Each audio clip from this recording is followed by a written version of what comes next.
Hi everyone, welcome to the Piston Show. What we have here today for you is the 2025 Honda CBR 250RR. Let's take a look.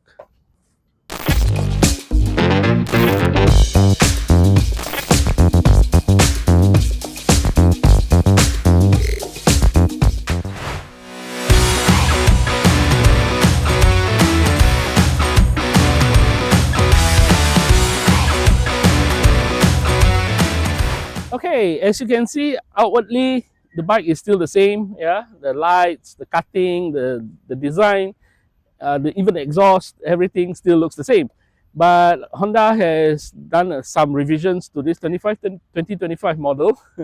The first one, of course, there are three riding modes now: Comfort, Sport, and Sport Plus, plus a quick shifter. But other than that, the bike remains the same. Okay, so since its birth a few years ago, the CBR 250RR has been doing brisk sales here in Malaysia. You basically can see the bike everywhere on the road, including its smaller cousin, the CBR 150RR. But for this year, 2025, Honda has revised this bike slightly. Although outwardly it looks the same, but there's been a few very nice revisions that really makes riding this bike even nicer than before.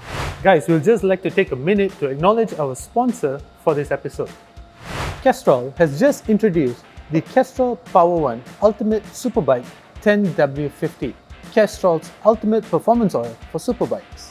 So what makes Castrol's new performance oil so special? Lots of things actually. The new engine oil features a racing ester formula which makes this Castrol's ultimate performance oil. Ester is a powerful ingredient in lubricants that interacts with metal surfaces to reduce friction and wear and provides excellent protection. This ester is also used by the Castrol racing team, and with this you can expect improvement in 5 key areas. Firstly, you get excellent acceleration. In fact, a 30-second full throttle acceleration test showed that bikes using Castrol Power One Ultimate Superbike 10W50 were 8 meters ahead of a key competitor. Secondly, you will get excellent protection. In fact, over 50% more wear protection than standard oil. And then you can also expect enduring performance, which helps the engine to maintain its starting viscosity and keep your engine cleaner for longer. Besides that, you can also expect a smoother ride.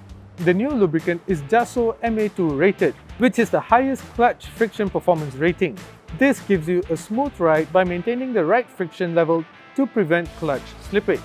And finally, Castrol's new Power One Ultimate Superbike 10W50 performance oil keeps your engine running cooler for longer. So the next time you need to change the engine oil of your bike, choose Castrol Power One Ultimate Superbike 10W50 performance oil. Alright, let's start with the basics. First of all, of course, everybody we talked about the engine.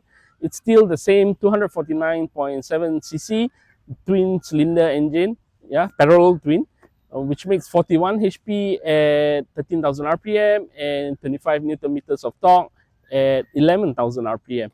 Now that might sound very picky to you, but because this engine rests really fast, you open the throttle and it almost rests almost as fast as like a two-stroke engine.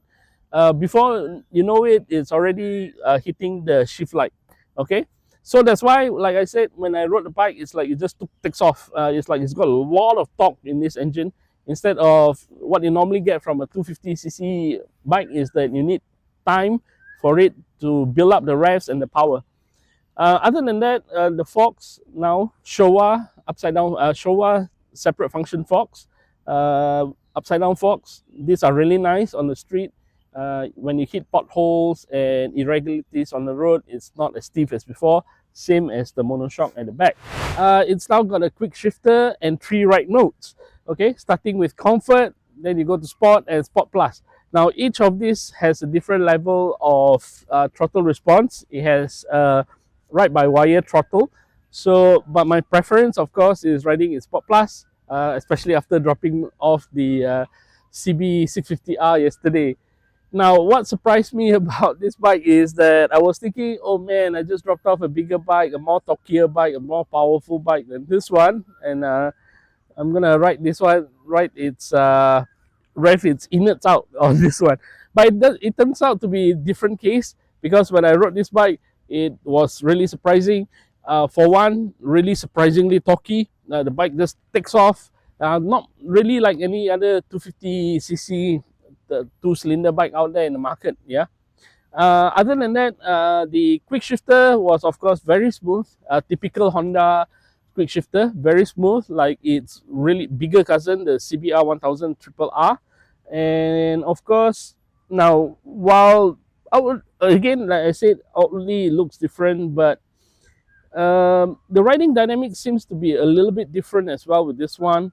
It's got the Showa separate function forks in front, the monoshock at the back, but it's not as flighty as before. It felt more planted despite this stock tires. The bike is more planted, it's more stable, but when you go around corner, you see a corner, you just flick the bike in. That's all you need to do. Riding position, of course, it's sporty. It's a sport bike, yeah.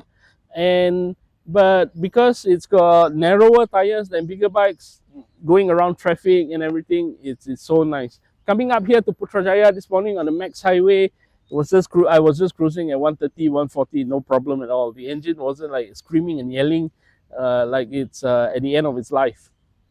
So then engine power and torque is sent through a slipper and assist clutch. So when you go riding, well, it's got a quick shifter, but if you want to use the clutch lever anyway, the clutch lever is much softer now. Other than that, as the same as before, the tank holds 14.5 liters of fuel. The weight, some says the curb weight is 169 kilos. Some of the curb weight I found is 189 kilos. There's 20 kilo difference. But I felt that it's much closer to 169 because it's really, really light on its feet. And you can feel the lightness as well. Now, as we come to riding the bike, it's really torquey, the engine, as I said before. It's not like a 250, but only thing when you feel that this is actually a 250cc bike is when you go around corners. So you see a corner, look through a corner and turn the bike in. That's all you need to do. Open the throttle or whatever you want to do. Even you can hold on to the throttle and blast through the corner. This bike can do it all. Now, the reason why is because this frame is really, really stiff. Yeah, it's really, how do you call it? Rigid. From most bikes that I've seen on the frames, this frame actually, I think it's actually can be, you can even put a bigger engine in there. I think it wouldn't be a problem at all because these steel tubes are really large. Yeah, but basically that's all about the bike. It's a very simple bike, but with the addition of the quick shifter, it really changes the game in the 250cc lineup. 250cc segment in our country, plus the 3 ride modes, and there you go. Apart from that, it's got ABS front and rear, got Nissin brakes. So I think this is a pretty good buy. So what's the riding impression of this bike? It's actually very nice. It just brings us back to why a lightweight motorcycle is always a pleasure to ride.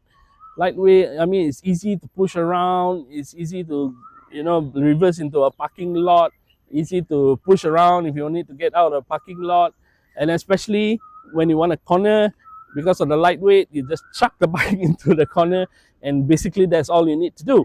Yeah.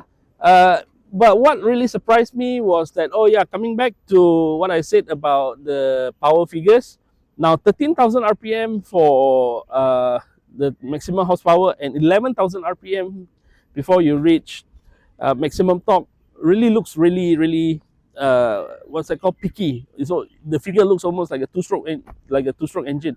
But what surprised me was this bike has actually a lot of torque down low. Release the clutch, you open the throttle, release the clutch, and the bike just takes off. So it's really surprising that it has so much torque down low. And after riding the other 250cc superbikes in the market, this one has a lot of good pickup, a lot of usable pickup. Why? It's because the engine revs really fast. Before long, you already see the shift light on the meter, and you know it's time to shift. Because of that, it feels much more natural when riding, even in traffic. Yeah, you don't need to keep shifting to a higher gear, lower gear, keep shifting up and down as you go through traffic.